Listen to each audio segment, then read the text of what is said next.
Hello, today we're going to talk about the inconsistencies in the story of Mary Martha Cosby. Mary Martha Cosby is currently on Real Housewives of Salt Lake City that appears on Bravo TV. If you're not familiar with her, her storyline basically, or part of her storyline is basically that she is the first lady of a church with her husband who's 20 years older than her, who's Robert Cosby. Um, along, well, I guess in addition to that, the other part of her storyline is her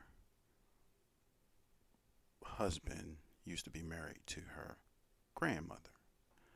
Um, According to her, she said that this was the wishes of her grandmother, and that's why they got married. But the way the story's being played out, excuse me, is you don't recall Mary Martha's first husband, who had the name of Dana, and they never even talk about this in the storyline. But if you do a little digging, you'll find out that she was married very young before, and after the grandmother died, for some reason, uh, Robert Cosby came into the picture. Somehow she divorced Dana, and now she's married to her step grandfather. Um, in addition to this, people are starting to doubt, look at Mary as, talking about both sides of her necks. Her relative, who has a YouTube blog, gives some detail of the family tree, but even she leaves out Dana. So why is this? What's going on? Why is she leaving out Dana?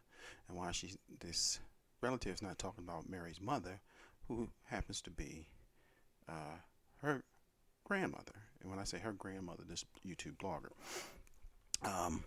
But Mary is really this YouTube blogger's aunt, and she reached out to her some time ago. But the funny thing is, no one is talking about Dana. So the internet is going to start to look for Dana and get his side of the story in this storyline. I guarantee that's going to come up on Bravo, but we have to wait to see. This is Bug News, and we'll leave you with this little tidbit. She don't even know what she's doing. They brainwashed her. She don't even know what she's talking about. My mother had a will, and she sat down with us once a week and discussed her will.